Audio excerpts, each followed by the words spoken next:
Hello friends, welcome back to YouTube channel. आज हम लोग इस वीडियो में सीटेट एग्ज़ाम से सीडीपी से जितने भी इम्पॉर्टेंट क्वेश्चन बन सकते हैं उस सारे क्वेश्चंस के बारे में डिस्कस करेंगे। यह वीडियो आपके एग्ज़ाम पॉइंट ऑफ व्यू से बहुत ही ज़्यादा इम्पॉर्टेंट और हेल्पफुल है। तो चलिए स्टार्ट करते हैं। क्वेश्चन हमारा क्या है, प्रायः बालक चलना किस वर्ष में सीख लेता है। तो बालक चलना जो है कौन सी एज में सीख लेता है, तो लगभग 1.5 वर्ष में जो है सीख लेता है। अगला क्वेश्चन हमारा क्या है, शैक्षिक दृष्टि से बाल विकास की अवस्था है। तो बाल विकास की अवस्था कौन कौन सी है, किशोरावस्था है, बाल्यावस्था है और जो है शैशवावस्था है। अगला प्रश्न हमारा क्या है, बालक में सर्वप्रथम भय, क्रोध तथा प्रेम के संवेग विकसित होते हैं। यह कथन किसका है, तो यह कथन जो है वाटसन का है।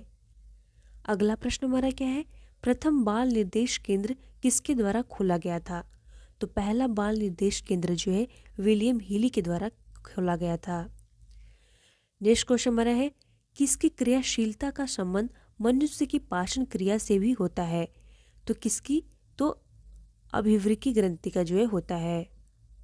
नेक्स्ट क्वेश्चन हमारा क्या है, वातावरण वह बाहरी शक्ति है जो हमें प्रभावित करती है, किसने कहा है।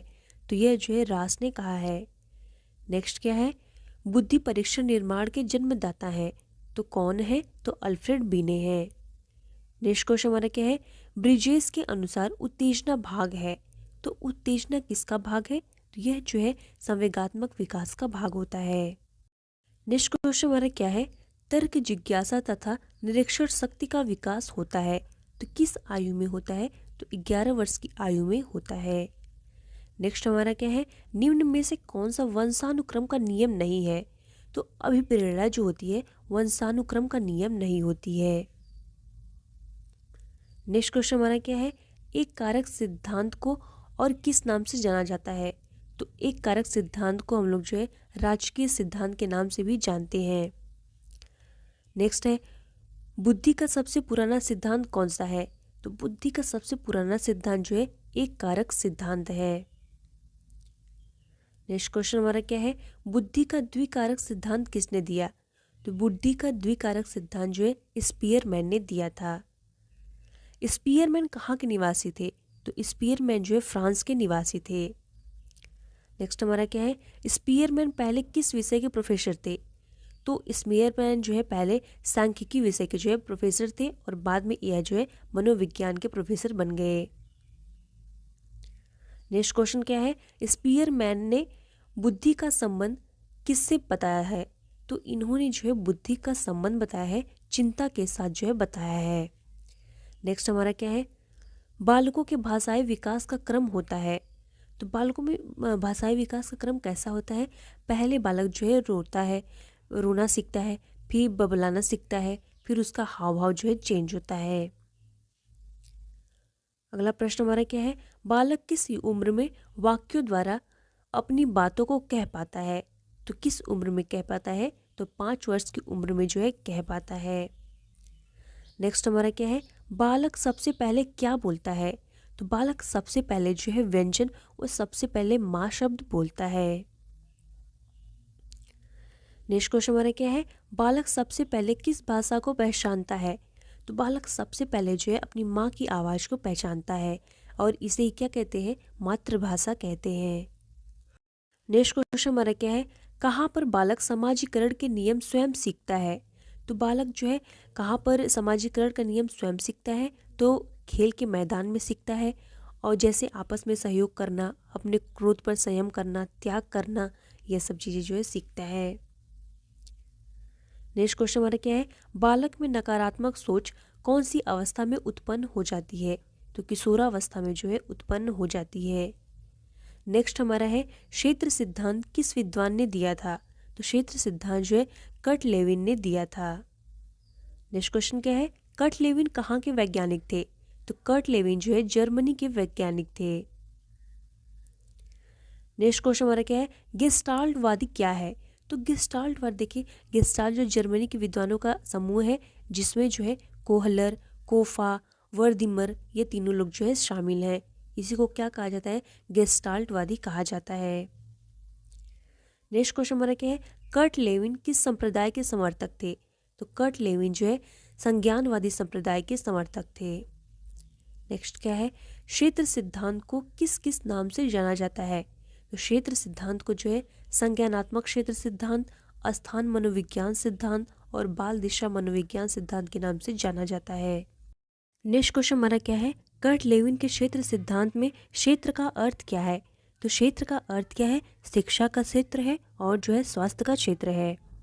नेक्स्ट क्वेश्चन हमारा क्या है, अधिगम का श्रेणीक्रम सिद्धांत किसने दिया?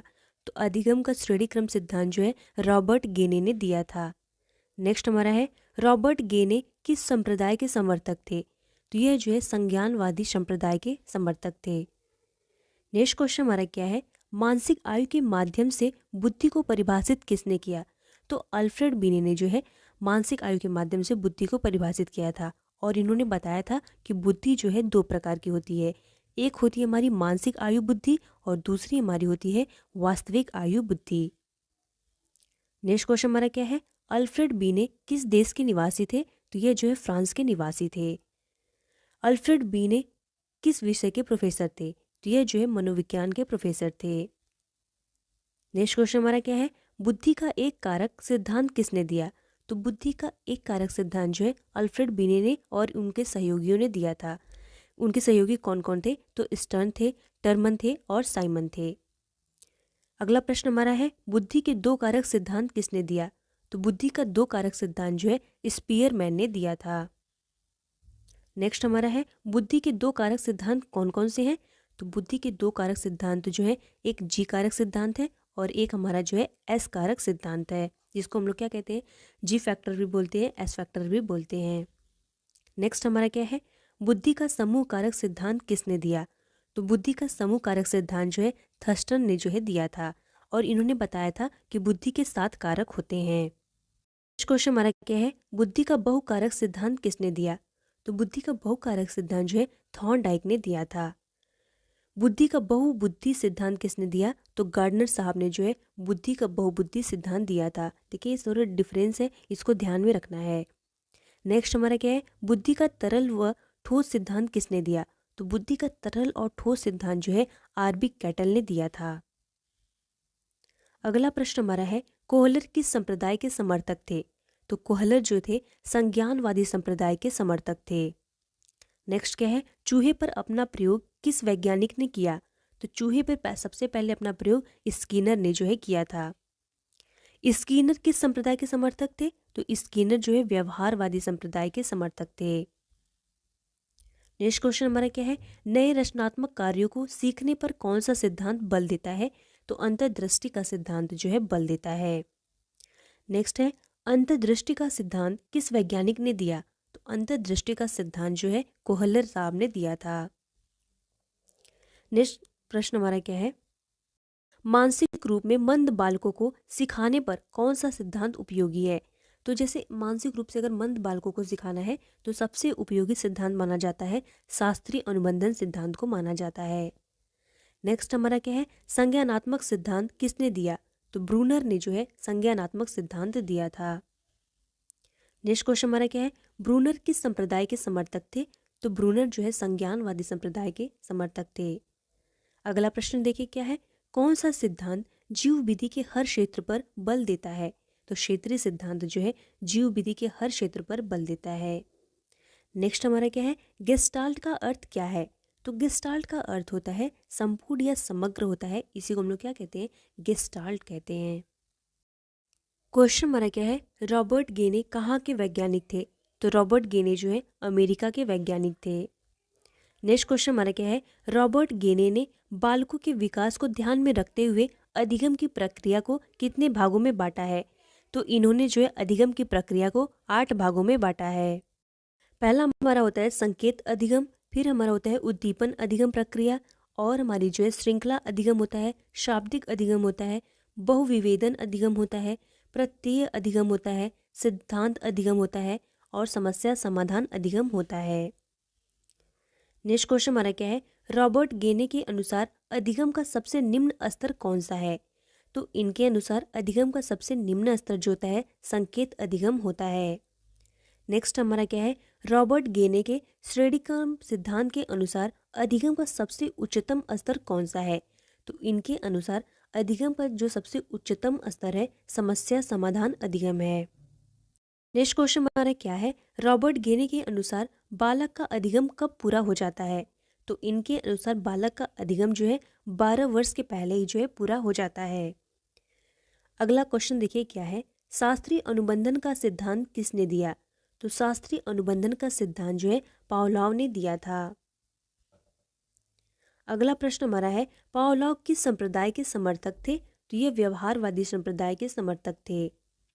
नेक्स्ट हमारा क्या है, डमरू पर बंदर का नाचना किस सिद्धांत पर कार्य करता है? तो यह जो है शास्त्रीय अनुबंधन के सिद्धांत पर कार्य करता है। अगला प्रश्न क्या है, खेत में बिजुका का खड़ा करना एवं उसे देखकर पंक्षियों का भाग जाना किस सिद्धांत पर कार्य करता है? यह जो है शास्त्रीय अनुबंधन के सिद्धांत पर कार्य करता है। नेक्स्ट हमारा क्या है, सुल्तान नाम के चिंपांजी पर किसने प्रयोग किया था? तो कोहलर ने जो है प्रयोग किया था। अगला प्रश्न हमारा क्या है, गर्भवती महिला में कितने वजन की वृद्धि हो जाती है? तो 10 से 12 किलोग्राम की जो है वृद्धि हो जाती है। नेक्स्ट हमारा क्या है, मनुष्य की प्रजाति का नाम है? तो मनुष्य की प्रजाति का नाम जो है होमोसेपियंस है। नेक्स्ट हमारा है, पिंड अवस्था का समय है? तो पिंड अवस्था का समय जो होता है 2 सप्ताह से 8 सप्ताह लगभग होता है। नेक्स्ट क्वेश्चन हमारा क्या है, डिम अवस्था का समय है? तो डिम अवस्था का समय जो है 14 डेज होता है। नेक्स्ट क्वेश्चन देखिए क्या है, जन्म के समय बालक का औसत वजन होता है? तो जन्म के समय बालक का जो औसत वजन होता है 2 किलो से 700 ग्राम होता है। 2 किलो 700 ग्राम जो है होता है। नेक्स्ट क्वेश्चन देखिए क्या है, जन्म के समय बालक का वजन होता है? तो जन्म के समय बालक का समय 7 पाउंड होता है। अगला प्रश्न हमारा क्या है, शिक्षा मनोविज्ञान की उत्पत्ति मानी जाती है? तो 1900 ईस्वी में जो है मानी जाती है। मनोविज्ञान को एक विषय के रूप में निश्चित आधार देने का श्रेय जाता है? तो विलियम जेम्स को जाता है। नेक्स्ट क्वेश्चन क्या है, मनोविज्ञान शब्द का प्रयोग सबसे पहले किसने किया था? तो रुडोल्फ ने जो है किया था। अगला हमारा है, प्राचीन काल में मनोविज्ञान का अर्थ था? तो प्राचीन काल में मनोविज्ञान का अर्थ आत्मा का विज्ञान था। नेक्स्ट क्वेश्चन हमारा क्या है, 17वीं शताब्दी में मनोविज्ञान को कहा जाता था? तो 17वीं शताब्दी में हम लोग मनोविज्ञान को क्या कहते थे? तो मन या मस्तिष्क का विज्ञान कहते थे। मनोविज्ञान को मन या मस्तिष्क का विज्ञान किसने कहा था? तो पोम्पोलॉजी ने जो है कहा था। नेक्स्ट क्वेश्चन क्या है, 18वीं शताब्दी में मनोविज्ञान को कहा जाता था? तो चेतना का विज्ञान कहा जाता था। नेक्स्ट है, 20वीं शताब्दी में मनोविज्ञान को कहा जाता था? तो 20वीं शताब्दी में मनोविज्ञान को व्यवहार का विज्ञान कहा जाता था। व्यवहार का विज्ञान यह कथन किसका है? तो यह कथन जो है वाटसन का है। नेक्स्ट हमारा है, शिक्षा का अधिकार अधिनियम बना? तो शिक्षा का अधिकार अधिनियम जो है 2009 में बना था। शिक्षा मनोविज्ञान की पहली पुस्तक थी तो किसने लिखी थी? तो पहली पुस्तक इन्होंने जो है थॉर्नडाइक ने 1903 में जो है लिखी थी। शिक्षा का अधिगम लागू हुआ? तो शिक्षा का अधिनियम जो है 1 अप्रैल 2010 को लागू हुआ था। क्वेश्चन हमारा क्या है, शिक्षा का अनिवार्य एवं निःशुल्क शिक्षा का अधिगम अधिनियम लागू किया गया? तो 4 अगस्त 2009 को लागू किया गया। नेक्स्ट क्वेश्चन क्या है, एक कक्षा में शिक्षक एवं छात्र का अनुपात होना चाहिए? तो 1:40 रेशियो में जो है होना चाहिए। नेक्स्ट क्वेश्चन हमारा क्या है, मनुष्य की संरचना कितने गुणसूत्रों से हुई है? तो 23 गुणसूत्रों से जो है हुई है। लिंग का निर्धारण कौन सा जोड़ा करता है? तो 23वां जोड़ा जो है करता है। नेक्स्ट क्वेश्चन क्या है, डिम्ब अवस्था कितने दिन की होती है? तो यह जो है 14 दिन की होती है। पिंड अवस्था का समय कितना होता है? तो पिंड अवस्था का समय 14 दिन 2 महीना होता है। नेक्स्ट हमारा क्या है, गर्भवती महिला का वजन कितना बढ़ जाता है? तो 10 किलोग्राम से 12 किलोग्राम तक जो है बढ़ जाता है। नेक्स्ट क्वेश्चन देखिए क्या है, जन्म के समय बालक का वजन कितना होता है? तो जन्म के समय बालक का वजन 2 किलो 700 ग्राम या जो है 7 से 7.5 पाउंड होता है। नेक्स्ट हमारा है, शिक्षा मनोविज्ञान की उत्पत्ति कब हुई? तो 1900 में हुई थी। नेक्स्ट हमारा क्वेश्चन देखिए क्या है, मनोविज्ञान को एक विषय के रूप में निश्चित आधार देने का श्रेय किसको जाता है? विलियम जेम्स को जाता है और यह जो है अमेरिका के थे। अगला प्रश्न हमारा क्या है, अमेरिका के मनोविज्ञान के जनक किसे माना जाता है? तो विलियम जेम्स को माना जाता है। नेक्स्ट क्वेश्चन है, छोटे मोटे चौड़े एवं गोल व्यक्ति क्रेस्मर द्वारा किए गए व्यक्तित्व वर्गीकरण के किस श्रेणी में आते हैं? तो यह जो है पिकनिक्स की श्रेणी में आते हैं। अगला क्वेश्चन देखिए क्या है, वैयक्तिक मनोविज्ञान के सिद्धांत के प्रतिपादक हैं? तो एडलर को माना जाता है। नेक्स्ट क्वेश्चन है, किस विद्वान के सामाजिक अधिगम सिद्धांत का प्रतिपादन किया था? तो किसने किया था? तो बंदुरा और बाल्टर्स ने जो है किया था। नेक्स्ट क्वेश्चन हमारा क्या है, कॉर्ट लेविन के अनुसार समूह में जो परिवर्तन होते हैं उसे क्या कहते हैं? तो उसे जो है गतिशीलता कहा जाता है। नेक्स्ट हमारा क्या है, 16 PF का प्रयोग किसके मापन हेतु किया जाता है? तो व्यक्तित्व के मापन के लिए किया जाता है। क्षेत्र सिद्धांत का जनक किसे कहा जाता है? तो क्षेत्र सिद्धांत का जनक जो है कर्ट लेविन को कहा जाता है। नेक्स्ट क्वेश्चन हमारा क्या है, कर्ट लेविन किस विचारधारा से प्रभावित थे? तो कर्ट लेविन जो है ये गेस्टाल्टवादी विचारधारा से बहुत ज़्यादा प्रभावित थे। नेक्स्ट क्वेश्चन हमारा क्या है, कर्ट लेविन किस विचारधारा के समर्थक थे? तो ये संज्ञानवादी विचारधारा के समर्थक थे। नेक्स्ट क्वेश्चन हमारा क्या है, कर्ट लेविन के क्षेत्र सिद्धांत में क्षेत्र का अर्थ क्या है? तो क्षेत्र का अर्थ जो है जीवन के विभिन्न क्षेत्रों से है। नेक्स्ट क्वेश्चन हमारा क्या है, अधिगम का श्रेणी क्रम सिद्धांत किसने दिया? तो अधिगम का श्रेणी क्रम सिद्धांत जो है रॉबर्ट गेने ने दिया था। नेक्स्ट क्वेश्चन हमारा क्या है, रॉबर्ट गेने किस विचारधारा के समर्थक थे? तो रॉबर्ट गेने जो है संज्ञानवादी विचारधारा के समर्थक थे। नेक्स्ट क्वेश्चन हमारा क्या है, रॉबर्ट गेने के अनुसार अधिगम का सबसे निम्न स्तर कौन सा है? तो इनके अनुसार अधिगम का सबसे निम्न स्तर जो है संकेत अधिगम है। नेक्स्ट क्वेश्चन हमारा देखिए क्या है, रॉबर्ट गेने के अनुसार अधिगम का सबसे उच्चतम स्तर कौन है? तो समस्या समाधान अधिगम जो है अधिगम का सबसे उच्चतम स्तर है। नेक्स्ट क्वेश्चन हमारा है, सुल्तान नाम के चिंपैंजी पर किस वैज्ञानिक ने प्रयोग किया था? तो कोहलर ने जो है किया था। नेक्स्ट क्वेश्चन हमारा क्या है, बुद्धि के परिमापों के आधार पर सामान्यतया संभावना वक्र किसने प्रस्तुत किया? तो टर्मन ने जो है प्रस्तुत किया था। अगला प्रश्न देखिए हमारा क्या है, बाल केंद्रित शिक्षा क्या होती है? तो देखिए बाल केंद्रित जो शिक्षा होती है इसमें क्या होता है, तो बाल केंद्रित शिक्षा वह शिक्षा होती है जिसमें शिक्षा का केंद्र बिंदु जो है बालक को माना जाता है और ऐसी शिक्षा बालकों की रुचियों को, क्षमताओं को, उनकी प्रवृत्तियों को ध्यान में रखकर प्रदान की जाती है और इसी को हम लोग क्या कहते हैं, बाल केंद्रित शिक्षा कहते हैं। नेक्स्ट क्वेश्चन हमारा क्या है, प्रगतिशील शिक्षा के जनक कौन है? तो प्रगतिशील शिक्षा के जनक जॉन डेवी को माना जाता है। अगला प्रश्न हमारा क्या है, प्रोजेक्ट विधि के जनक कौन है? तो प्रोजेक्ट विधि का जनक किसको माना जाता है? तो किलपैट्रिक और जॉन डेवी को जो है प्रोजेक्ट विधि का जनक माना जाता है। अगला क्वेश्चन देखिए क्या है, प्रगतिशील शिक्षा किस पर अधिक बल देती है? तो जो हमारी प्रगतिशील शिक्षा होती है यह सबसे ज़्यादा प्रोजेक्ट विधि से जो है पढ़ाने पर सबसे अधिक बल देती है। नेक्स्ट क्वेश्चन है, बालकों के नैतिक विकास के जनक कौन है? तो बालकों के नैतिक विकास के जनक कोहलबर्ग को माना जाता है। अगला प्रश्न हमारा क्या है, नैतिकता का क्या अर्थ है?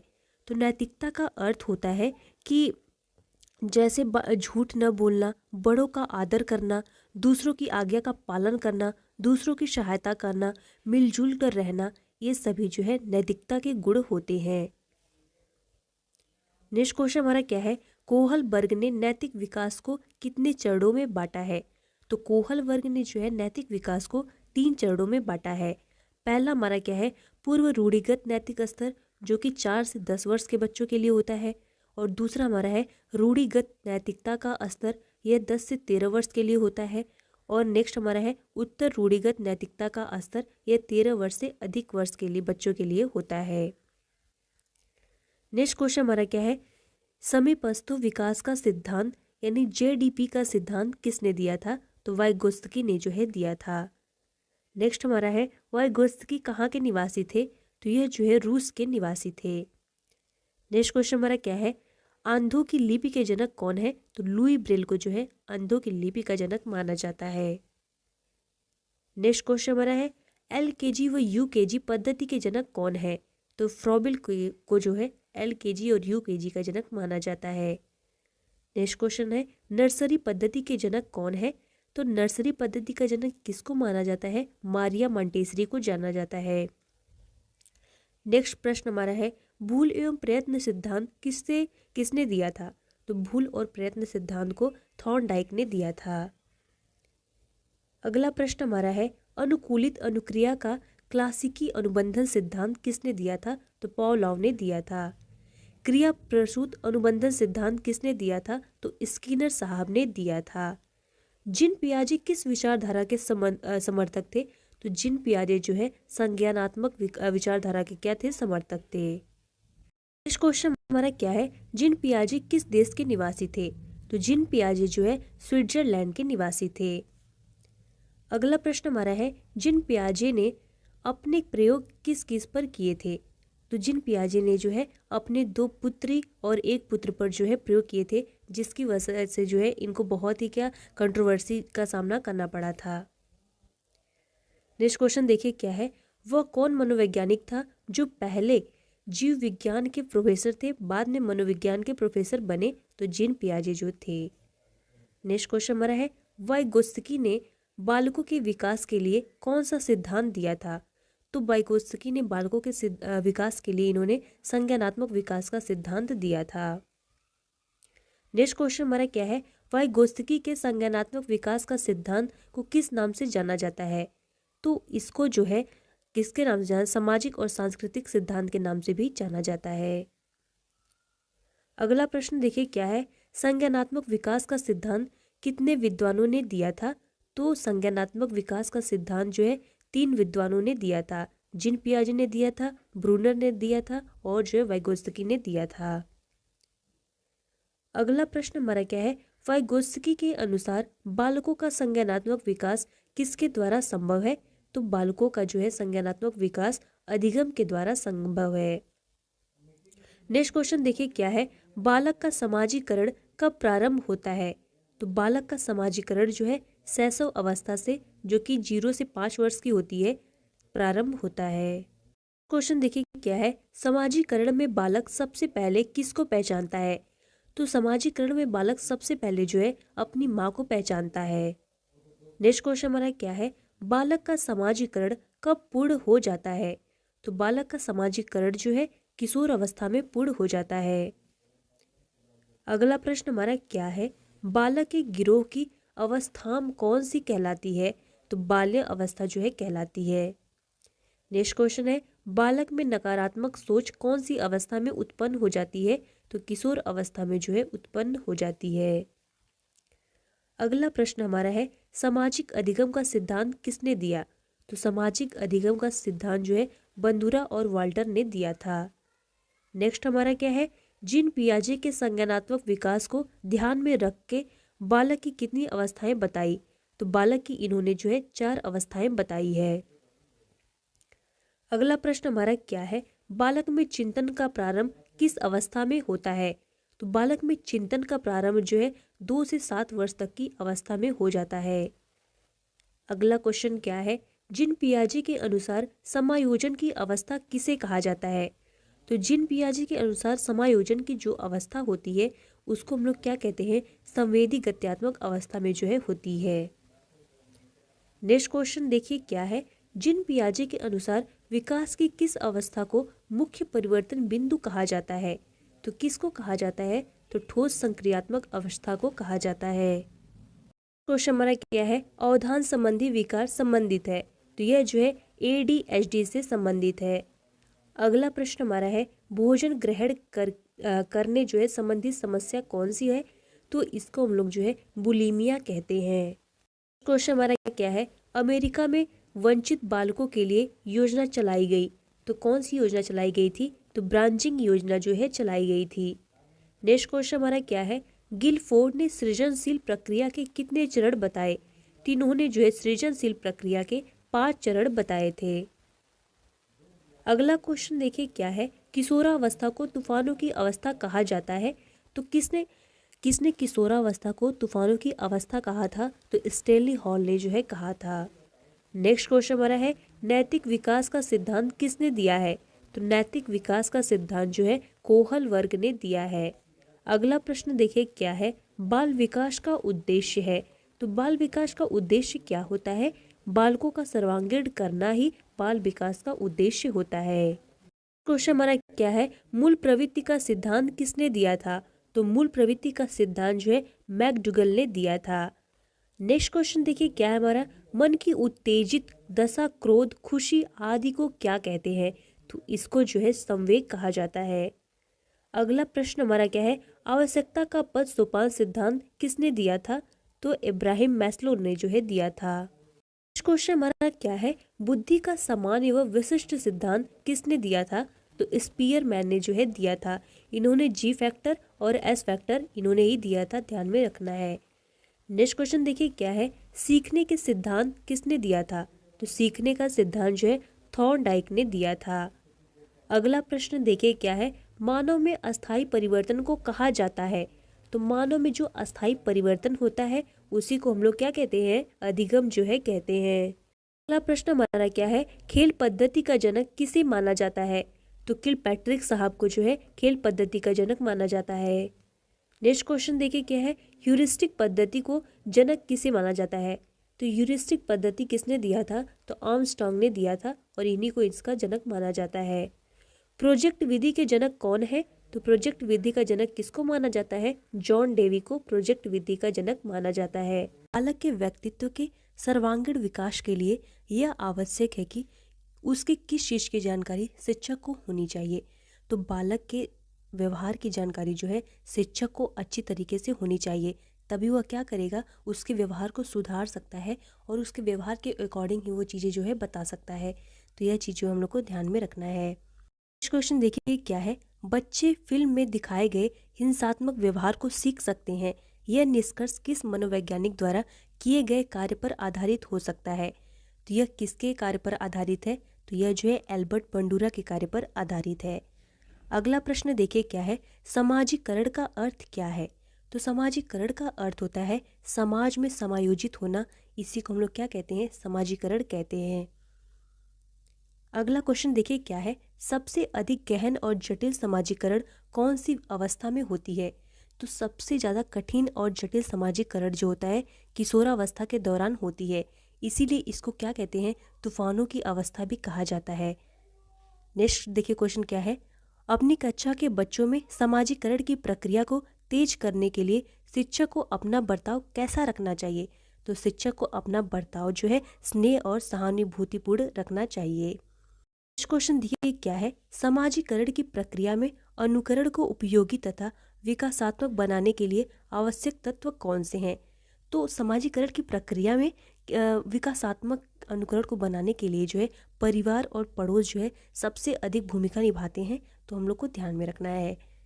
अगला क्वेश्चन क्या है? मानसिक विकास की औपचारिक संक्रियात्मक अवस्था की मुख्य विशेषता कौन सी है? तो इसकी मुख्य विशेषता क्या होती है? तो अमूर्त चिंतन जो है इसकी मुख्य विशेषता होती है। नेक्स्ट क्वेश्चन देखिए क्या है? कोहलबर्ग के अनुसार सही और गलत के प्रश्न के बारे में निर्णय लेने में शामिल चिंतन प्रक्रिया को कहा जाता है। तो इसको क्या कहा जाता है? तो नैतिक तर्कड़ा जो है कहा जाता है। अगला प्रश्न हमारा है, पियाजे के अनुसार संज्ञानात्मक विकास के किस चरण पर बच्चा वस्तु अस्थायित्व को प्रदर्शित करता है? तो किस चरण पर करता है? तो वह मूर्त संक्रियात्मक अवस्था में जो है करता है। क्वेश्चन हमारा क्या है? वह स्तर जिसमें बच्चा किसी वस्तु एवं घटना के बारे में तार्किक रूप से सोचना शुरू करता है उसको क्या कहा जाता है? तो इसको जो है पूर्व क्रियात्मक अवस्था जो है कहा जाता है। नेक्स्ट हमारा क्या है? संवेदी गत्यात्मक अवस्था को और किस नाम से जाना जाता है? तो इसको जो है इंद्रिय जन ज्ञान की अवस्था भी कहा जाता है। अगला प्रश्न हमारा है, अधिगम अंतरण से क्या तात्पर्य है? तो अधिगम अंतरण क्या होता है? जैसे किसी पूर्व ज्ञान के आधार पर नए ज्ञान को सीखना ही हमारा क्या होता है? अधिगम अंतरण कहलाता है। जैसे साइकिल चलाने वाला जो व्यक्ति होता है स्कूटर चलाना जल्दी सीख जाता है, तो उसी को हम लोग क्या कहते हैं? अधिगम अंतरण जो है कहते हैं। नेक्स्ट क्वेश्चन देखिए क्या है? अधिगम अंतरण कितने प्रकार के होते हैं? तो हमारा जो अधिगम अंतरण होता है यह 3 प्रकार के होते हैं। पहला हमारा होता है धनात्मक अंतकरण, और हमारा होता है शून्यम अंतकरण, और हम लोग क्या कहते हैं? ऋणात्मक अंतकरण जो है कहते हैं। नेक्स्ट क्वेश्चन देखिए क्या है, धनात्मक अंतरण कितने प्रकार के होते हैं। तो हमारा जो धनात्मक अंतरण होता है यह मुख्यतः 3 प्रकार का होता है। पहला हमारा होता है क्षैतिज समांतर और ऊर्ध्वज यानी लंबवत भी कहते हैं, और हम लोग द्विपार्श्विक कहते हैं। अगला प्रश्न हमारा क्या है, गणित संबंधी विकार को क्या कहते हैं। तो गणित संबंधी जो विकार होता है इसको हम लोग जो है डिस्कैलकुलिया कहते हैं, इसको ध्यान में रखना है। नेक्स्ट क्वेश्चन देखिए क्या है, पढ़ने संबंधी विकार को क्या कहते हैं। जैसे किसी बच्चे में वो अक्षरों को पढ़ नहीं पा रहा है तो उसको हम लोग क्या कहेंगे, डिसलेक्सिया कहते हैं। और लिखने संबंधी विकार को क्या कहते हैं, तो डिसग्राफिया जो है लिखने संबंधी विकार को कहते हैं। अगला प्रश्न देखिए क्या है, लिखना पढ़ना और बोलने संबंधी विकार को क्या कहते हैं। अगर किसी को लिखने पढ़ने और बोलने तीनों में समस्या है तो उसको हम लोग जो है डिस्प्रैक्सिया कहते हैं। नेक्स्ट क्वेश्चन हमारा क्या है, अवधान संबंधी विकार को क्या कहते हैं। तो अवधान संबंधी विकार को जो है ADHD कहा जाता है। नेक्स्ट क्वेश्चन हमारा क्या है, विशिष्ट बालक कौन होते हैं। तो देखिए विशिष्ट बालक कौन होते हैं, तो वे बालक जो सामान्य बालकों से हटकर होते हैं। इन्हें एक नया शब्द दिया गया है जिसको हम लोग क्या कहते हैं, विभिन्न योग्यता रखने वाले बालक कहते हैं। नेक्स्ट क्वेश्चन हमारा क्या है, लिखावट से संबंधित लिखने की योग्यता में कमी किसका लक्षण है। तो यह किसका है, डिस्ग्राफिया का लक्षण है। अगला प्रश्न देखिए क्या है, शब्दों में अक्षरों के क्रम को पढ़ने में कठिनाई का अनुभव करना और अक्षर चाक्षुष स्मृति का ह्रास करना किससे संबंधित है। तो यह हमारा जो है डिसलेक्सिया से संबंधित होता है। नेक्स्ट क्वेश्चन हमारा क्या है, भाषा अवबोधन से संबंध विकार है। तो भाषा अवबोधन से संबंध कौन सा विकार होता है, तो भाषाघात होता है। नेक्स्ट क्वेश्चन देखिए क्या है, शारीरिक रूप से अक्षम बच्चों को सामान्यतः होता है। तो जो बच्चे शारीरिक रूप से अक्षम होते हैं उनके अंदर जो है डिस्ग्राफिया होता है, यानी लिखावट में जो है क्या होती है, विकार होता है, लिखावट संबंधी विकार होता है। नेक्स्ट देखिए क्या है, डिसलेक्सिया मुख्य रूप से समस्या से संबंधित है। तो डिसलेक्सिया जो है पढ़ने की समस्या से संबंधित है। अगला क्वेश्चन देखिए क्या है, डिस्फीमिया है। तो डिस्थीमिया क्या है, तो डिस्थीमिया जो है गंभीर तनाव की अवस्था होती है, इसको हम लोग क्या कहते हैं, डिस्थीमिया कहते हैं। नेक्स्ट क्वेश्चन क्या है, गणित को समझने की आसक्तता है। तो गणित को समझने की आसक्तता को क्या कहते हैं हम लोग, डिस्कैलकुलिया कहते हैं। नेक्स्ट प्रश्न हमारा क्या है, डिस्ग्राफिया मुख्य रूप से किससे संबंधित है। तो डिस्ग्राफिया जो है लिखने संबंधित विकार जो होता है वो हमारा क्या होता है, डिस्ग्राफिया होता है। प्रश्न हमारा क्या है, डिसलेक्सिया किससे संबंधित है। तो डिसलेक्सिया जो है पठन संबंधी विकार से संबंधित है। नेक्स्ट क्वेश्चन क्या है, निम्नलिखित में से मौखिक रूप से सीखने की आसक्तता कौन सी है। तो कौन सी है, अफेजिया है। क्वेश्चन हमारा क्या है, मनोविज्ञान शब्द का प्रयोग करने वाला पहला व्यक्ति कौन था। तो सबसे पहले मनोविज्ञान का प्रयोग किसने किया था। तो मनोविज्ञान शब्द का प्रयोग किसने किया था, ध्यान में रखना है, तो रुडोल्फ गायकलर ने जो है किया था। कब किया था, 1590 में जो है किया था। नेक्स्ट क्वेश्चन हमारा क्या है, सामाजिक अंतःकरण किसे कहते हैं। तो सामाजिक अंतःकरण पहले हम लोग जानते हैं कि होता क्या है, जब दो या दो से अधिक व्यक्तियों के मध्य होने वाले परस्पर संबंध और क्रियाएं सामाजिक अंतःक्रियाएं जो है कहलाती हैं। मतलब दो या दो से अधिक जो व्यक्ति होंगे उनके बीच में जो हमारा क्या होगा, संबंध होगा, क्रियाएं होंगी, बातचीत होंगी, उसी को हम लोग क्या कहते हैं, अंतःक्रिया जो है कहते हैं।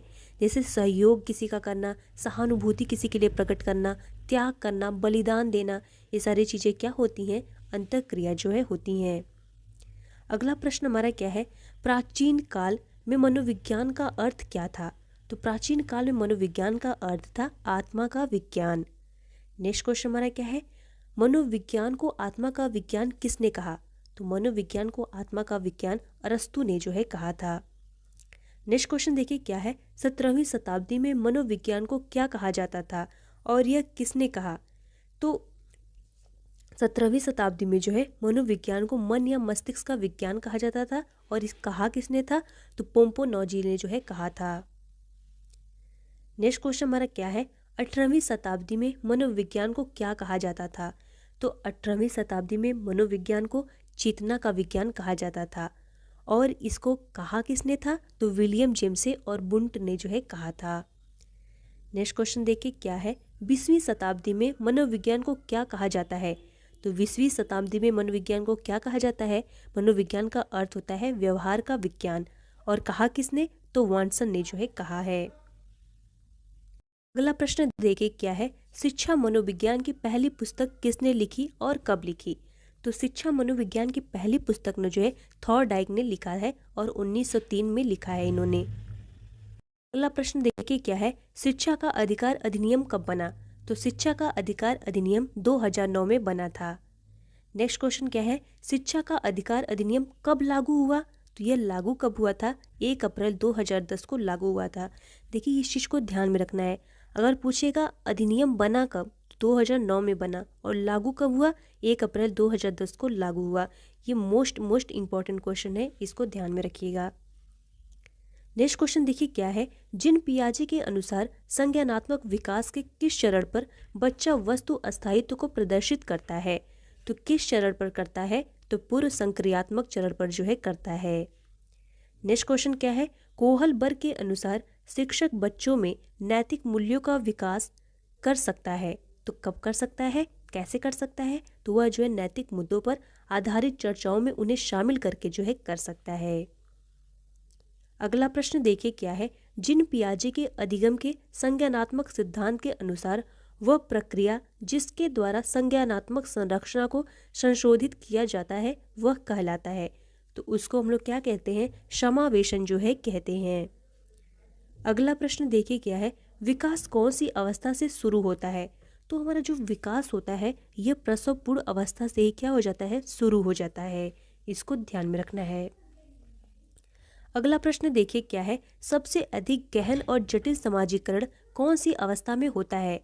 तो सबसे ज़्यादा हमारा जो गहन और जटिल समाजीकरण होता है किशोरावस्था के दौरान होता है, और किशोरावस्था को ही तूफानों की अवस्था भी कहा जाता है। इसको ध्यान में रखना है आप लोग को। नेक्स्ट क्वेश्चन देखिए क्या है, खेल शिक्षण विधि के प्रतिपादक कौन है? तो खेल शिक्षण विधि का प्रतिपादक किसको माना जाता है? तो फ्रॉबेल को जो है माना जाता है। क्वेश्चन हमारा क्या है, निम्नलिखित में से क्या बच्चों के सृजनात्मक के विकास में सहायक नहीं है? तो बच्चों के सृजनात्मक विकास में क्या सहायक नहीं होता है? पहला दिया है खेल, खेल जो है सहायक होता है। भाषण ये भी सहायक होता है।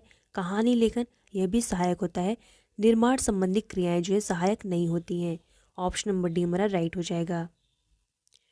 नेक्स्ट क्वेश्चन देखिए क्या है, शिक्षा में फ्रॉबेल का महत्वपूर्ण योगदान था।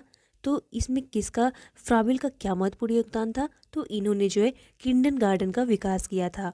ऑप्शन नंबर सी हमारा राइट हो जाएगा। क्वेश्चन देखिए क्या है, निम्नलिखित में संश्लेषण का उदाहरण है। तो संश्लेषण का उदाहरण क्या है? पहला दिया है निबंध लिखना, नहीं। भाषण देना यह संश्लेषण नहीं होता है। प्रमेय सिद्ध करना यह हमारा क्या होता है? संश्लेषण होता है। अगला प्रश्न देखिए क्या है, बालक के शारीरिक व क्रियात्मक विकास की दशा होती है। तो बालक के शारीरिक और क्रियात्मक विकास की दशा कैसी होती है? तो यह जो है सिर से पैर तथा शरीर के मध्य से जो है बाहर की ओर होती है। तो क्या हो जाएगा? ऑप्शन नंबर बी हमारा जो है राइट हो जाएगा। क्वेश्चन देखिए क्या है, बालक का विकास परिणाम है। तो बालक का विकास किसका परिणाम होता है? तो बालक का विकास जो होता है वंशानुक्रम तथा वातावरण की अंत प्रक्रिया का क्या होता है? परिणाम होता है। नेक्स्ट क्वेश्चन हमारा क्या है, परीक्षा के स्थान पर सतत और व्यापक मूल्यांकन गुणवत्ता मूलक शिक्षा के लिए अधिक उपयुक्त है क्योंकि इसमें क्या होता है? संज्ञानात्मक क्षेत्र का मूल्यांकन किया जाता है, बिल्कुल सही। ससंज्ञानात्मक क्षेत्र का मूल्यांकन किया जाता है, यह भी सही है। मूल्यांकन सतत एवं व्यापक क्षेत्रों का होता है, यह भी सही है। तीनों जो है सही हो जाएगा। नेक्स्ट क्वेश्चन देखिए क्या है, प्राथमिक स्तर पर मातृभाषा में शिक्षा देना बेहतर है क्योंकि यह प्राथमिक स्तर पर जो है मातृभाषा में शिक्षा क्यों दी जाती है? यह महत्वपूर्ण क्यों है? क्योंकि इससे जो है प्राकृतिक वातावरण में बच्चों को सीखने में जो है सहायता मिलती है, इसलिए जो है उसको मातृभाषा में शिक्षा दी जाती है। ऑप्शन नंबर डी राइट हो जाएगा। नेक्स्ट क्वेश्चन देखिए क्या है, श्यामपट्ट पर लिखते समय सबसे महत्वपूर्ण क्या है? तो श्यामपट्ट पर लिखते समय सबसे ज़्यादा इम्पॉर्टेंट और सबसे ज़्यादा पॉइंटेबल क्या होता है? तो पहला देखिए दिया है छोटे अक्षरों में लिखना, बिल्कुल। अगर आप छोटे अक्षरों में लिखेंगे तो बच्चों को साफ से दिखाई नहीं देगा। बड़े अक्षरों में लिखना, बड़े अक्षरों में आप लिखेंगे तो भी जो है बहुत बड़ा बड़ा लिखेंगे तो भी अच्छा नहीं दिखता है। लेखन में अस्पष्टता, ये तो होना ही चाहिए, लेकिन अच्छी लिखावट जो है सबसे ज़्यादा महत्वपूर्ण होती है कि अच्छी लिखावट का होना। नेक्स्ट क्वेश्चन देखिए क्या है, आपकी कक्षा में एक छात्र देर से आता है तो आप क्या करेंगे? तो पहला दिया है उसके अभिभावकों को सूचित करेंगे, बिल्कुल गलत। उसे दंड देंगे, बिल्कुल गलत। उस पर कोई ध्यान नहीं देंगे, बिल्कुल गलत। कारण जानने की चेष्टा करेंगे, ऑप्शन नंबर सी हमारा राइट हो जाएगा। नेक्स्ट क्वेश्चन देखिए क्या है, शिक्षा का उद्देश्य होना चाहिए। तो शिक्षा का उद्देश्य क्या होना चाहिए? पहला देखिए दिया है विद्यार्थियों में व्यवहारिक कुशलता का विकास करना, नहीं। विद्यार्थियों में सामाजिक जागरूकता तैयार करना, यह भी नहीं। विद्यार्थियों को परीक्षा के लिए तैयार करना, यह भी नहीं। व्यवहारिक जीवन के लिए विद्यार्थियों को तैयार करना, ऑप्शन नंबर डी हमारा बिल्कुल राइट हो जाएगा। नेक्स्ट क्वेश्चन हमारा क्या है, विद्यार्थी में अवांछित व्यवहार को परिवर्तन करने में सबसे प्रभावी पद्धति है। तो सबसे प्रभावी पद्धति क्या होती है अगर विद्यार्थियों में जो है अवांछित व्यवहार को परिवर्तन करना है? तो उसके लिए जो है सबसे इम्पॉर्टेंट होता है, पहला दिया है विद्यार्थियों को दंड देना, बिल्कुल गलत। अभिभावकों के ध्यान में इसे लगाना, बिल्कुल गलत। इसकी अपेक्षा करना, बिल्कुल गलत। क्या है, अवांछित व्यवहार के कारणों को ढूंढना एवं उपचार का प्रबंधन करना, ऑप्शन नंबर डी हमारा सी क्या हो जाएगा, राइट हो जाएगा। अगला प्रश्न देखिए क्या है, जब एक विद्यार्थी असफल होता है तो समझा जाता है कि, तो अगर कोई विद्यार्थी जो है असफल हो रहा है तो उसको क्या समझना चाहिए? पहला दिया है पद्धति असफल है, नहीं।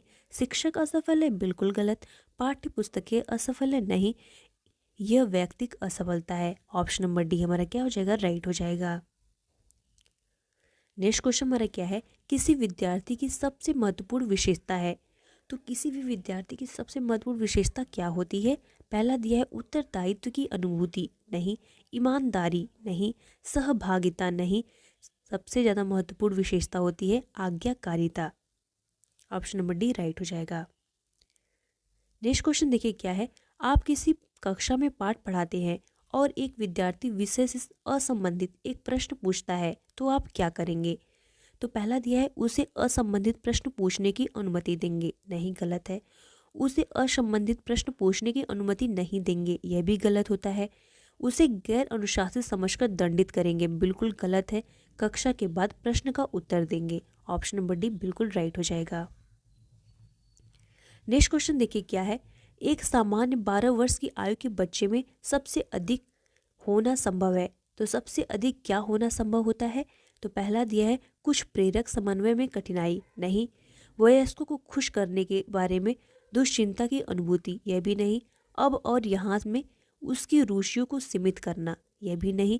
समकक्षी के अनुमोदन के लिए बेचैनी, ऑप्शन नंबर डी हमारा जो है राइट हो जाएगा, यही होगा।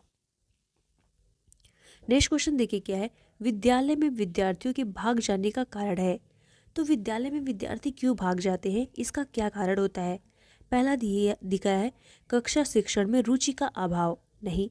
विद्यार्थियों के अध्ययन में रुचि का अभाव, यह भी नहीं। विद्यार्थियों को दंड नहीं देना, बिल्कुल गलत। नेक्स्ट हमारा है समस्या के प्रति शिक्षकों की निर्दय अभिवृत्ति, ऑप्शन नंबर डी हमारा राइट हो जाएगा। नेक्स्ट क्वेश्चन हमारा क्या है, विद्यालयों में श्रम की स्फूर्ति का विकास करने के लिए क्या करना पड़ेगा? पहला दिया है शिक्षक अपने ही श्रम में प्रवृत्ति दिखाएगा, नहीं। शिक्षक श्रम के महत्व पर व्याख्यान करेगा, यह भी गलत है। समय समय पर विद्यार्थियों को श्रम करने का अवसर देगा, बिल्कुल सही, ऑप्शन नंबर सी राइट हो जाएगा। नेक्स्ट क्वेश्चन देखिए क्या है, बाल विकास की परिभाषा का अध्ययन क्षेत्र है जो, ये क्या है? बाल विकास की परिभाषा का अध्ययन क्षेत्र है जो क्या होता है? तो यह जो है पहला दिया है मानवीय सामर्थ्यों में परिवर्तन का परीक्षण करता है, नहीं। जीवन अवधि के दौरान व्यवहार की व्याख्या ढूंढेगा, नहीं। बच्चों की वयस्क तथा वरिष्ठ नागरिकों के साथ तुलना करेगा, यह भी नहीं है। किसी बच्चे के संज्ञानात्मक, सामाजिक तथा दूसरे सामर्थ्यों के क्रमिक विकास के लिए उत्तरदायी होगा, ऑप्शन नंबर डी हमारा बिल्कुल राइट हो जाएगा। नेक्स्ट क्वेश्चन देखिए क्या है, प्राथमिक शिक्षक के लिए बाल मनोविज्ञान का ज्ञान आवश्यक है क्योंकि, देखिए अगर कोई प्राथमिक शिक्षक है तो उसके लिए बाल मनोविज्ञान का ज्ञान क्यों आवश्यक होता है? क्योंकि देखिए बाल मनोविज्ञान ही जो होता है जो टीचर को बताता है कि बच्चों कैसे व्यवहार करते हैं और टीचर को कैसे जो है बच्चों के साथ व्यवहार करना चाहिए। मनोविज्ञानी जो होता है जिसका उपयोग करके जो है शिक्षक अच्छे से जो है विद्यार्थी को पढ़ा सकता है। तो यह क्यों आवश्यक है हम लोग को बताना है। पहला देखिए दिया है, यह बच्चों को अनुशासित बनाने में सहायता करता है, नहीं। परीक्षा के परिणाम में उन्नति होती है, नहीं। यह बच्चों को अभिप्रेरित करने के लिए सुविधाजनक तरीका बन जाता है, नहीं। यह बच्चों के व्यवहार को समझने में शिक्षक की सहायता करता है। ऑप्शन नंबर डी बिल्कुल राइट हो जाएगा। नेक्स्ट क्वेश्चन देखिए क्या है, मानवीय मूल्यों जो प्रकृति में सार्वत्रिक हैं के विकास का अर्थ है। तो इनका अर्थ क्या होता है, तो अभिव्यक्ति जो है इनका अर्थ होता है। क्वेश्चन देखिए क्या है, आपकी कक्षा में कुल छात्र अति मेधावी हैं, आप उन्हें किस तरह पढ़ाएंगे। तो आप उन्हें किस तरह पढ़ाएंगे, पहला देखिए दिया है कक्षा के साथ पढ़ाएंगे, तो नहीं। उच्च कक्षा के साथ पढ़ाएंगे, यह भी नहीं है। जब वे चाहें तब पढ़ाएंगे, बिल्कुल गलत। समृद्धिकरण कार्यक्रमों के द्वारा जो है पढ़ाएंगे। ऑप्शन नंबर सी राइट हो जाएगा। अगला प्रश्न देखिए क्या है, नैदानिक परीक्षा का मुख्य उद्देश्य है। तो नैदानिक परीक्षा का मुख्य उद्देश्य क्या होता है, तो इसका उद्देश्य जो होता है अकादमिक घटनाओं के कारणों का पता लगाना, इसका मुख्य उद्देश्य होता है। अगला क्वेश्चन देखिए क्या है, निचली कक्षाओं में शिक्षण की खेल पद्धति मूल रूप से आधारित है। तो यह किस पर आधारित होती है, तो यह जो होती है ना विकास एवं वृद्धि के मनोवैज्ञानिक सिद्धांतों पर आधारित होती है। नेक्स्ट क्वेश्चन देखिए क्या है, पृथक पृथक समजातीय समूहों के व्यक्तियों के प्रति बच्चों की अभिवृद्धि साधारणतया आधारित होती है। तो यह किस पर आधारित होती है, तो यह चीज़ें जो होती है ना उनके अभिभावकों की अभिवृद्धि पर आधारित होती है। नेक्स्ट क्वेश्चन देखिए क्या है, प्राथमिक विद्यालयों के बालकों के लिए निम्न में से किसे बेहतर मानते हैं। तो किसे बेहतर माना जाता है, तो स्वयं के द्वारा किया गया अनुभव को जो है बेहतर माना जाता है। अगला प्रश्न हमारा क्या है, विद्यार्थियों के अच्छे मानसिक स्वास्थ्य को बनाए रखने के लिए निम्न में से कौन सा तरीका अधिक महत्वपूर्ण है। तो सबसे ज़्यादा महत्वपूर्ण कौन सा तरीका है, यह बताना है। तो पहला दिया है देखिए, सहशैक्षिक क्रियाओं का प्रावधान, नहीं। व्यक्तित्व की स्वतंत्रता, यह भी नहीं होगा। अभिव्यक्ति की स्वतंत्रता नहीं। रुचियों की भिन्नता, यह भी नहीं। अध्यापक की भूमिका एवं विद्यालयी वातावरण जो है सबसे अधिक महत्वपूर्ण है। ऑप्शन नंबर डी राइट हो जाएगा। अगला प्रश्न देखिए क्या है, विद्यार्थियों को विद्यालय में खेलना क्यों उचित है। तो विद्यार्थियों को जो है विद्यालय में क्यों खेलना चाहिए, तो यह क्या सहायता करता है, इस यह पूछ रहा है। तो पहला देखिए दिया है, उन्हें यह शारीरिक रूप से सशक्त बनाएगा। हाँ ये तो बनाएगा ही, लेकिन ये सबसे ज़्यादा उचित नहीं है। यह शिक्षकों के लिए काम आसान करेगा, नहीं। यह समय बिताने में सहायक होगा, बिल्कुल गलत। यह सहयोग एवं शारीरिक संतुलन का विकास करेगा। ऑप्शन नंबर डी हमारा राइट हो जाएगा। नेक्स्ट क्वेश्चन हमारा क्या है, जिस प्रक्रिया में व्यक्ति दूसरे के परिवार को देखकर सीखता है ना कि प्रत्यक्ष अनुभव से, उसको कहा जाता है। तो जिस प्रक्रिया में देखिए कोई व्यक्ति दूसरों के परिवार को देखकर सीखता है और ना कि प्रत्यक्ष अनुभव से सीखता है, उसको हम लोग क्या कहते हैं, सामाजिक अधिगम जो है कहते हैं, यानी समाज से सीखना कहते हैं। नेक्स्ट क्वेश्चन हमारा है, एक शिक्षक विद्यार्थियों में सामाजिक मूल्यों को विकसित कर सकता है। तो वह कैसे विकसित कर सकता है, पहला देखिए क्या दिया है, महान व्यक्तियों के बारे में बोलकर, नहीं। अनुशासन की अनुभूति को विकसित कर, यह भी हमारा जो है नहीं। आदर्श रूप से बर्ताव करके, तो वह आदर्श रूप से बर्ताव करके जो है उसको विकसित कर सकता है। अगला क्वेश्चन देखिए क्या है, कौन सा सिद्धांत व्यक्त करता है कि मानव मस्तिष्क एक बर्फ की बड़ी चट्टान के समान ने जो कि अधिकांशतः छिपी रहती है एवं उसे चेतन के 3 स्तर हैं। तो उनमें यह कौन सी है, तो इसको हम लोग जो है मनोविश्लेषणात्मक सिद्धांत कहते हैं। अगला प्रश्न देखिए क्या है, मन का मानचित्र संबंधित है। तो मन का मानचित्र जो होता है यह मन की कुशलता पर जो है अनुसंधान से संबंधित है। अगला प्रश्न देखिए क्या है, छोटे शिक्षार्थियों में निम्नलिखित में से कौन सा लक्षण पठन कठिनाई नहीं है। तो कौन सा जो है पठन कठिनाई नहीं होता है? पहला क्या दिया है, पठन गति और प्रवाह में कठिनाई। ऑप्शन नंबर ये हमारा राइट हो जाएगा। नेक्स्ट क्वेश्चन हमारा क्या है, भारतीय समाज की बहुभाषिक विशेषता को देखा जाना चाहिए। तो कैसे देखा जाना चाहिए? पहला दिया हमारा है, विद्यालय जीवन को समृद्ध बनाने के संसाधन के रूप में। तो ऑप्शन नंबर ए हमारा क्या हो जाएगा, राइट हो जाएगा। इसी के रूप में जो है देखा जाना चाहिए। नेक्स्ट क्वेश्चन देखिए क्या है, एक शिक्षक को साधन संपन्न होना चाहिए, इसका अर्थ है।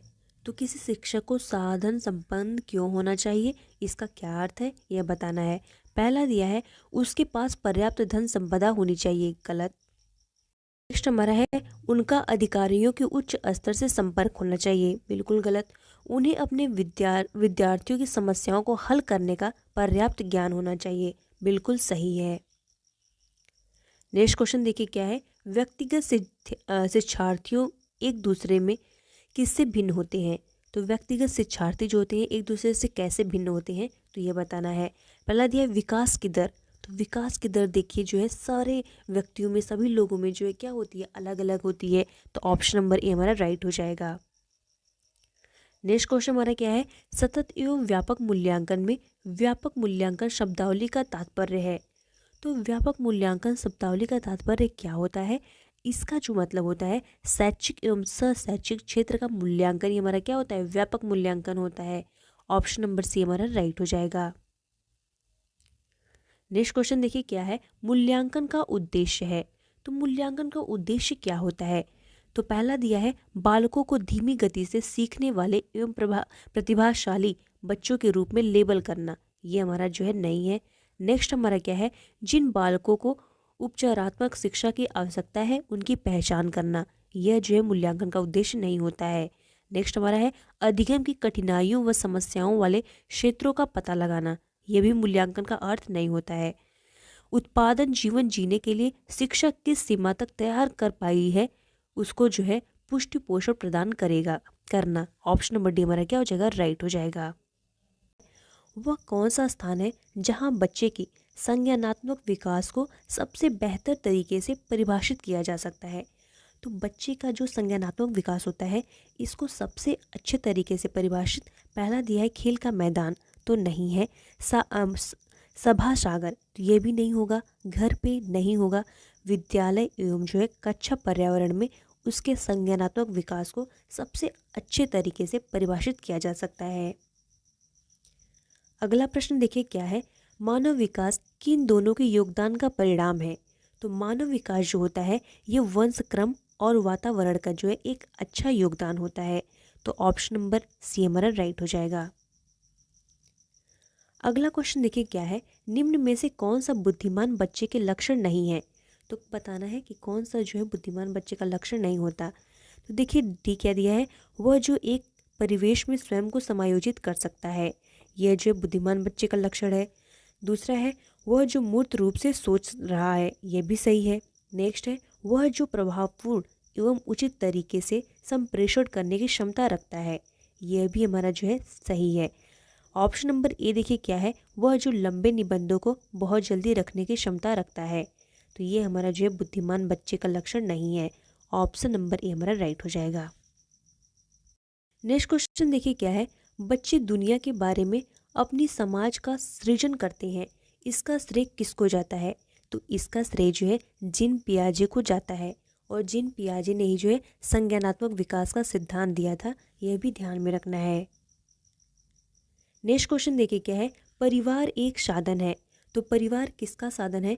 तो परिवार जो है एक अनौपचारिक शिक्षा का साधन होता है। तो ऑप्शन नंबर बी राइट हो जाएगा। सॉरी, ऑप्शन नंबर ए हमारा राइट हो जाएगा, और ये तो औपचारिक है, तो ऑप्शन नंबर ए हमारा राइट हो जाएगा। अगला प्रश्न देखिए क्या है, अवधारणाओं का विकास मुख्य रूप से किसका हिस्सा है। तो अवधारणाओं का विकास जो होता है यह मुख्य रूप से बौद्धिक विकास का हिस्सा होता है। अगला प्रश्न देखिए क्या है, निम्न कक्षाओं में शिक्षण की खेल विधि आधारित है। तो शिक्षण की खेल विधि जो है ये किस पर आधारित होती है, यह विकास एवं वृद्धि के मनोवैज्ञानिक सिद्धांत पर आधारित होती है। अगला प्रश्न क्या है, निम्न में से कौन सी पूर्व बाल्यावस्था की विशेषता नहीं है। तो पूर्व बाल्यावस्था की विशेषता क्या नहीं होती है। तो पहला क्या दिया है, दल या समूह में रहने की अवस्था, बिल्कुल सही है। अनुकरण करने की अवस्था, ये भी सही है। प्रश्न करने की अवस्था, ये भी सही है। खेलने की अवस्था जो है नहीं होती। ऑप्शन नंबर डी हमारा राइट हो जाएगा। अगला प्रश्न देखिए क्या है, बच्चों को रुचि बनाए रखने के लिए आप कौन सी विधि का चयन करेंगे। तो बच्चों में रुचि, ये देखिए अगर आप टीचर ट्रेनिंग करेंगे या फिर इसमें भी जो है आप लोग को ध्यान देना पड़ता है, तो इस चीज़ को ध्यान में रखना है। देखिए क्या दिया है, बच्चों की रुचि बनाए रखने के लिए आप कौन सी विधि का चयन करेंगे। तो पहला दिया है, बच्चों को पढ़कर आने को कहेंगे और प्रश्न पूछेंगे, बिल्कुल गलत। स्वयं गतिविधि करके तथा बच्चों को बताएंगे, यह भी नहीं है। आप गतिविधि में बच्चों को शामिल करेंगे, यह भी नहीं है। बच्चों को स्वयं गतिविधि करने के लिए देंगे, बिल्कुल सही। ऑप्शन नंबर डी हमारा राइट हो जाएगा। नेक्स्ट क्वेश्चन देखिए क्या है, मूल्यांकन किया जाना चाहिए। तो मूल्यांकन कैसे किया जाना चाहिए। पहला दिया है, मूल्यांकन से बच्चे पढ़ेंगे, नहीं ऐसा नहीं है। इससे बच्चों की उपलब्धि का पता लगता है, बिल्कुल नहीं। बच्चों को सीखने के स्तर का ज्ञान होता है, ऑप्शन नंबर सी बिल्कुल राइट है। मूल्यांकन से क्या होता है कि बच्चों को सीखने के स्तर, यानी बच्चा कितना सीख पा रहा है, कौन सा बच्चा कमज़ोर है, कौन सा बच्चा को कहाँ दिक्कत हो रही है, ये सारी चीज़ें आप मूल्यांकन से ही पता लगा सकते हैं। तो मूल्यांकन जो है एक बहुत ही इम्पॉर्टेंट फैक्टर होता है। नेक्स्ट क्वेश्चन देखिए क्या है, परामर्श का उद्देश्य है। तो परामर्श का क्या उद्देश्य होता है। तो परामर्श का उद्देश्य जो होता है बच्चों को समझना, बिल्कुल सही। बच्चों की कमियों का कारण पता करना, बिल्कुल सही। परामर्श का उद्देश्य होता है बच्चों को समायोजन में सहायता प्रदान करना, बिल्कुल सही। ऑप्शन नंबर डी राइट हो जाएगा। अगला प्रश्न देखिए क्या है, शिक्षा मनोविज्ञान की दृष्टि से निम्न में से कौन सा कथन सत्य है। तो शिक्षा मनोविज्ञान की दृष्टि से जो है बच्चे अपने ज्ञान का सृजन स्वयं करते हैं, ये हमारा शिक्षा मनोविज्ञान की दृष्टि से है। तो ऑप्शन नंबर ये हमारा राइट हो जाएगा। नेक्स्ट क्वेश्चन देखिए क्या है, बच्चों में नैतिकता की स्थापना के लिए सर्वोत्तम मार्ग है। तो बच्चों में अगर आपको नैतिकता को की स्थापना करना है तो इसके लिए जो सर्वोत्तम मार्ग होता है, पहला दिए क्या दिया, देखिए उन्हें धार्मिक पुस्तक पढ़ाना, बिल्कुल गलत। नेक्स्ट देखिए, शिक्षक का आदर्श रूप से व्यवहार करना, बिल्कुल सही है।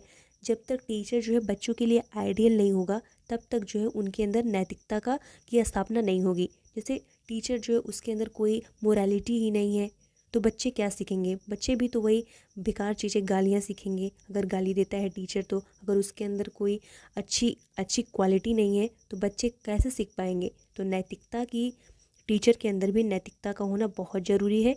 तो इसलिए क्या हो जाएगा, ऑप्शन नंबर बी हमारा राइट हो जाएगा। नेक्स्ट देखिए दिया, उनका मूल्य शिक्षा पर मूल्यांकन करना, नहीं गलत है। उन्हें प्रातःकालीन सभा में उपदेश देना, यह भी नहीं होगा। ऑप्शन नंबर बी राइट हो जाएगा। नेक्स्ट क्वेश्चन देखिए क्या है, शिक्षक एवं विद्यार्थी के मध्य संबंध होना चाहिए। तो शिक्षक एवं विद्यार्थी के बीच में कैसा संबंध होना चाहिए। स्नेह का होना चाहिए, बिल्कुल। विश्वास का होना चाहिए, बिल्कुल। सम्मान का होना चाहिए, बिल्कुल। तीनों जो है सही हो जाएगा। अगला प्रश्न देखिए क्या है, एक अच्छा अध्यापक विद्यार्थियों के मध्य बढ़ावा देता है। तो एक अच्छा अध्यापक जो होता है वो विद्यार्थियों के मध्य जो है सहयोग की भावना को स्थापित करना चाहता है। तो ऑप्शन नंबर बी हमारा क्या हो जाएगा, राइट हो जाएगा।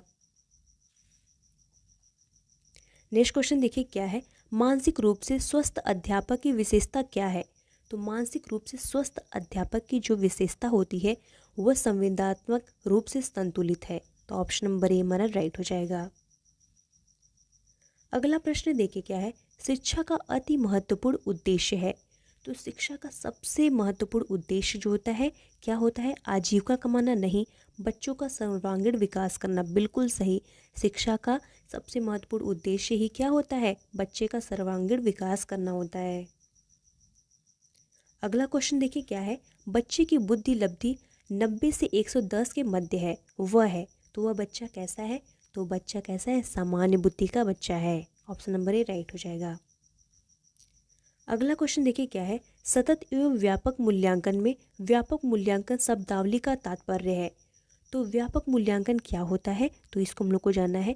तो व्यापक मूल्यांकन का जो अर्थ है शैक्षिक एवं सशैक्षिक क्षेत्र का मूल्यांकन है।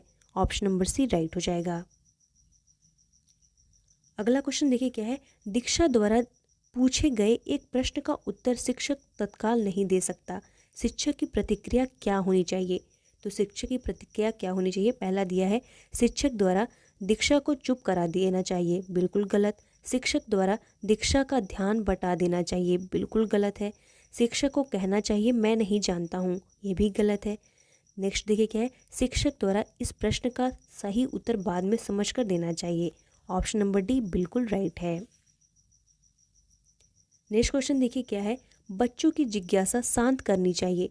तो बच्चों की जिज्ञासा कैसे शांत करनी चाहिए, पहला दिया है जब शिक्षक फुर्सत में हो, गलत। जब विद्यार्थी फुर्सत में हो, ये भी नहीं है। कुछ समय के पश्चात, नहीं।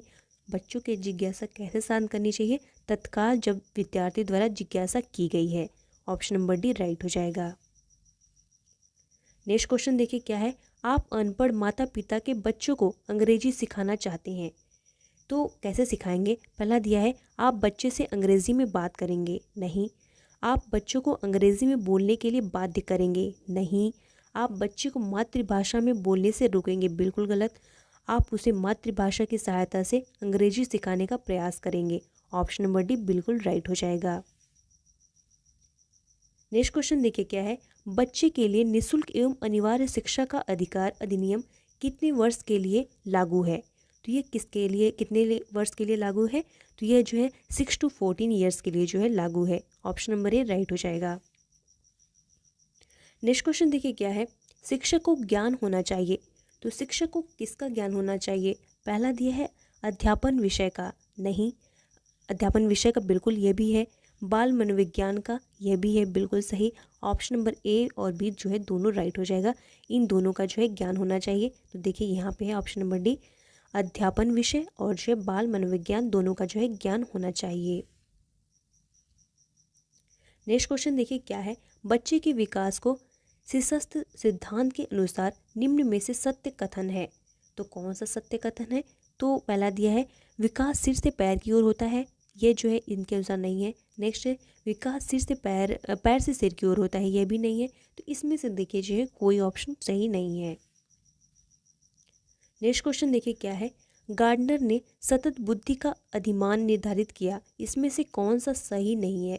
तो कौन सा नहीं है, तो ये कौन सा है, इन्होंने जो है स्थान संबंधी बुद्धि बताया, सही है। भावात्मक बुद्धि बताया, ये गलत है। उन्होंने अंतर्व्यक्ति बुद्धि, भावात्मक बुद्धि और जो है स्थान संबंधी बुद्धि बताया, भावनात्मक बुद्धि जो है नहीं बताया। ऑप्शन नंबर बी हमारा क्या हो जाएगा, राइट हो जाएगा। नेक्स्ट क्वेश्चन देखिए क्या है, घटना और वस्तुओं के बारे में एक बच्चा तार्किक रूप से सोच सकता है, पियाजे के चरणों के संबंध में सही कथन है।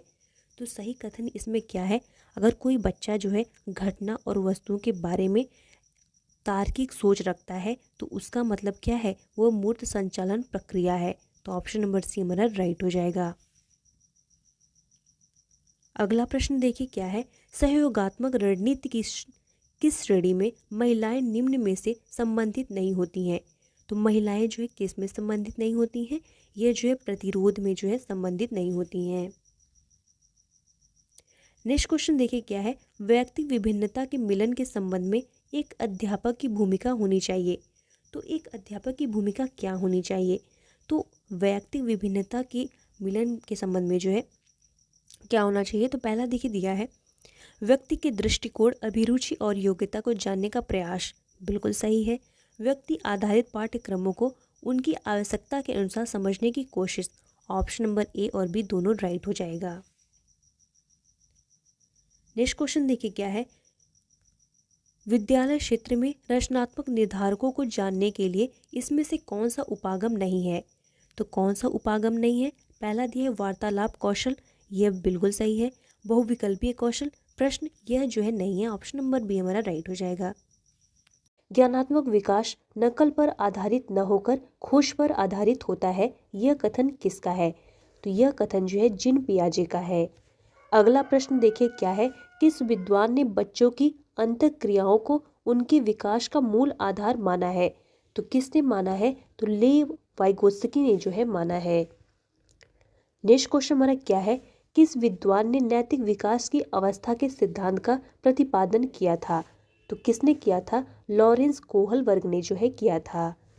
अगला प्रश्न हमारा क्या है, पियाजे के अनुसार बच्चा किस अवस्था में अपने परिवेश की वस्तुओं को पहचानने और उनमें जो है विभेद करने लगता है? तो कौन सी अवस्था में करने लगता है? तो पूर्व संक्रियात्मक अवस्था में करने लगता है। नेक्स्ट क्वेश्चन देखिए क्या है, पियाजे ने किसी बच्चे के विचारों में नए विचारों के समावेशन हो जाने को क्या कहा है? तो अगर किसी बच्चे का विचार है और उसमें नया विचार समावेश कर जाता है तो उसको जो है सात्मीकरण इन्होंने कहा है। नेक्स्ट क्वेश्चन क्या है हमारा, बच्चों में आधारहीन आत्मचेतना का संबंध उसके विकास की किस अवस्था से संबंधित है? तो यह जो है किशोरावस्था से संबंधित है। अगला प्रश्न देखिए क्या है, बच्चों के विकास से संबंधित निर्माण एवं खोज का सिद्धांत किस विद्वान ने दिया था? तो बच्चों के विकास से संबंधित निर्माण और खोज का सिद्धांत जो है जीन पियाजे साहब ने दिया था। नेक्स्ट क्वेश्चन देखिए क्या है, लॉरेंस कोहलबर्ग द्वारा प्रतिपादित नैतिक विकास के सिद्धांत के अनुसार पूर्व नैतिक अवस्था की अवधि है।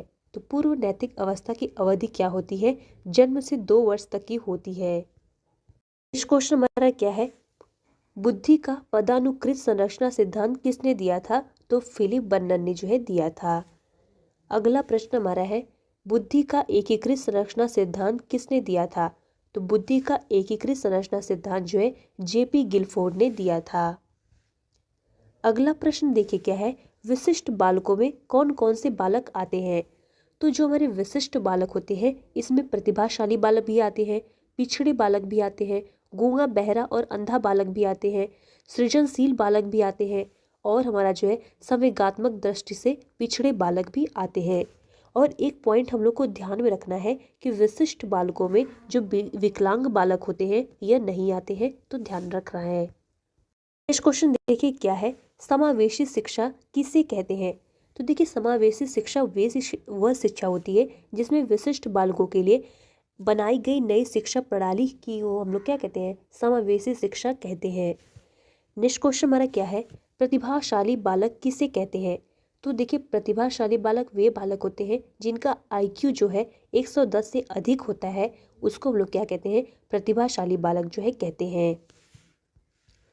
अगला प्रश्न हमारा क्या है, पिछड़ा बालक किसे कहते हैं? तो पिछड़े बालक वे बालक होते हैं जिनका आईक्यू जो है 90 से कम होता है, उसको हम लोग क्या कहते हैं? पिछड़े बालक जो है कहते हैं। नेक्स्ट क्वेश्चन देखिए क्या है, समान बुद्धि के बालक का आईक्यू कितना होता है? तो जो समान बुद्धि का बालक होता है उसका आईक्यू जो है 90 से 110 के बीच में होता है, वह बच्चा कैसा होता है? समान आईक्यू का बच्चा होता है। नेक्स्ट क्वेश्चन देखिए क्या है, सृजनशील बालक किसे कहते हैं? तो देखिए सृजनशील बालक वे बालक होते हैं जिनमें कुछ नया करने की क्षमताएं होती हैं, जो नए नए आविष्कार या अनुसंधान करने की क्षमता रखते हैं, उसको हम लोग क्या कहते हैं? सृजनशील बालक कहते हैं। नेक्स्ट क्वेश्चन देखिए क्या है, सृजनशील बालकों का आईक्यू कितना होता है? तो जो सृजनशील बालक होते हैं इनका आईक्यू जो है 120 से अधिक होता है। नेक्स्ट क्वेश्चन देखिए क्या है, वंचित बालक किसे कहते हैं? तो देखिए वंचित बालक वे बालक होते हैं जिन्हें शिक्षा के उचित अवसर प्राप्त नहीं हो पाते हैं, लेकिन वो पढ़ने की क्षमता रखते हैं लेकिन वे शिक्षा से वंचित रह जाते हैं, उनको हम लोग क्या कहते हैं? वंचित बालक कहते हैं। जैसे आदिवासी क्षेत्र के बालक हो गए और बाई के बच्चा हो गए, मजदूर का बच्चा हो गया, इन बच्चों को हम लोग क्या कहते हैं? वंचित बालक जो है कहते हैं। नेक्स्ट क्वेश्चन क्या है, बाल अपराधी बालक कौन होते हैं? तो देखिए जो बाल अपराधी बालक होते हैं जो समाज के मान्य अधिनियम का उल्लंघन करते हैं, बाल अपराध करते हैं, जो बहुत ही उदंड टाइप के होते हैं, उनको हम लोग क्या कहते हैं? बाल अपराधी बालक जो है कहते हैं। नेक्स्ट क्वेश्चन देखिए क्या है, बाल अपराधियों की 4 प्रकार बताइए। तो बाल अपराधी जैसे चोरी करने वाले बालक हो गए, उनको बाल अपराधी कहा जाता है। स्कूल के फर्नीचर तोड़ने वाले बालक हो गए, इनको भी बाल अपराधी कहा जाता है। स्कूल में मारपीट और हिंसा करने वाले बालक हो गए, इनको भी बाल अपराधी कहा जाता है। स्कूल के रिपोर्ट कार्ड में छेड़छाड़ करना, ये सभी क्या है? बाल अपराधियों का जो है लक्षण होता है। नेक्स्ट क्वेश्चन देखिए क्या है, मानसिक रूप से मंद बालकों को सिखाने में कौन सा सिद्धांत सहयोगी है? तो कौन सा सिद्धांत सहयोगी माना जाता है? तो शास्त्रीय अनुबंधन सिद्धांत जो है उपयोगी माना जाता है। नेक्स्ट क्वेश्चन देखिए क्या है, छात्रों में अच्छी आदतों के निर्माण में सिद्धांत सहयोगी है।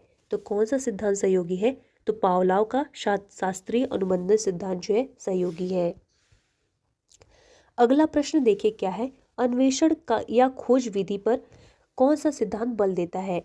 तो अन्वेषण या खोज विधि पर ब्रूनर का संज्ञानात्मक सिद्धांत जो है बल देता है। अगला प्रश्न हमारा है, जीवन विधि पर बल देता है। तो जीवन विधि पर कौन बल देता है? तो कर्ट लेविन का क्षेत्र सिद्धांत जो है जीवन विधि पर बल देता है। नेक्स्ट क्वेश्चन हमारा है, गेस्टाल्टवादी विद्वान किस देश के निवासी थे? तो गेस्टाल्टवादी विद्वान जो है जर्मनी के निवासी थे। नेक्स्ट क्वेश्चन क्या है, गेस्टाल्ट का अर्थ है? तो गेस्टाल्ट का अर्थ जो होता है संपूर्ण या समग्र रूप से जो है इसका अर्थ होता है। नेक्स्ट क्वेश्चन क्या है, प्रतिस्थापन का सिद्धांत किसने दिया था? तो प्रतिस्थापन का सिद्धांत जो है गुथरी ने दिया था। नेक्स्ट क्वेश्चन क्या है, स्व सिद्धांत का जनक किसे माना जाता है? तो स्व सिद्धांत का जनक जो है कार्ल रोजर को माना जाता है। नेक्स्ट क्वेश्चन हमारा क्या है, आवश्यकता का पद सोपान सिद्धांत किसने दिया था? तो आवश्यकता का पद सोपान सिद्धांत जो है इब्राहिम मैस्लो ने दिया था। नेक्स्ट क्वेश्चन देखिए क्या है, कार्ल रोजर किस विचारधारा के समर्थक थे? तो कार्ल रोजर जो है मानववादी विचारधारा के समर्थक थे। नेक्स्ट क्वेश्चन क्या है, पर्याटक विधि के जनक कौन है? तो पर्याटक विधि का जनक किसको माना जाता है? तो पेस्टोलॉजी को माना जाता है। क्वेश्चन हमारा क्या है, खोज अनुसंधान या ह्यूरिस्टिक विधि के जनक कौन है? तो आर्मस्ट्रांग को माना जाता है। नेक्स्ट क्वेश्चन, खोज विधि का संबंध किससे है? तो खोज विधि का संबंध जो है भूतकाल से है। अगला प्रश्न क्या है, अन्वेषण विधि के जनक कौन है? तो आर्मस्ट्रांग को अन्वेषण विधि का जनक कहा जाता है। अगला प्रश्न हमारा क्या है, अन्वेषण विधि का संबंध किस काल से है, किससे है? तो इसका जो संबंध जो है वर्तमान काल से है। नेक्स्ट प्रश्न क्या है, पढ़ाने की सबसे अच्छी विधि कौन सी है? तो पढ़ाने की जो सबसे अच्छी विधि होती है उसको हम लोग क्या कहते हैं? प्रोजेक्ट विधि जो है कहते हैं। अगला प्रश्न हमारा क्या है, परियोजना विधि के जनक कौन है? तो परियोजना विधि का जनक किसको माना जाता है? तो परियोजना विधि का जनक अमेरिका के प्रसिद्ध शिक्षा शास्त्री जॉन डेवी की योग्य शिष्य किलपैट्रिक को जो है माना जाता है। क्वेश्चन देखिए क्या है, सूक्ष्म शिक्षण या जिसको माइक्रो टीचिंग कहते हैं इसका जनक किसे माना जाता है? तो सूक्ष्म शिक्षण या माइक्रो टीचिंग का जनक जो है रॉबर्ट बुश को माना जाता है। अगला क्वेश्चन क्या है, इकाई उपागम के जनक कौन है? तो इकाई जो उपागम होता है इसका जनक जो है मैरिसन को माना जाता है। नेक्स्ट क्वेश्चन क्या है, जन्म के समय बालक में कितनी हड्डियां होती हैं? तो जन्म के समय बालक में 270 हड्डियां होती हैं। अगला प्रश्न क्या है, स्वयं की भावनाओं तथा संवेगों को नियंत्रित करने से संबंधित बुद्धि को क्या कहा जाता है? तो इसको भाषाई बुद्धि कहा जाता है। नेक्स्ट क्वेश्चन क्या है, बीने साइमन परीक्षण द्वारा किसका मापन किया जाता है? तो बीने साइमन परीक्षण के द्वारा जो है सामान्य बुद्धि का मापन किया जाता है। नेक्स्ट क्वेश्चन क्या है, मानसिक आयु के प्रत्यय का सर्वप्रथम प्रयोग किस विद्वान ने किया था? तो बीने और साइमन ने जो है किया था। नेक्स्ट क्वेश्चन क्या है, 140 से अधिक बुद्धि लब्धि यानी IQ वाले बच्चों को किस श्रेणी में रखा जाता है?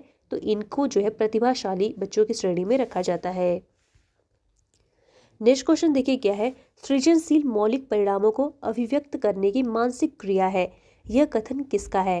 तो यह कथन जो है क्रो एंड क्रो का है। अगला प्रश्न देखिए क्या है, मानसिक आयु का प्रत्यय किस वैज्ञानिक ने दिया?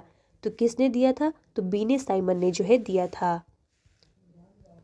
अगला प्रश्न हमारा क्या है, द्वित्वत्व सिद्धांत के प्रतिपादक कौन है? तो स्पीयरमैन को जो है द्वित्वत्व सिद्धांत का प्रतिपादक माना जाता है।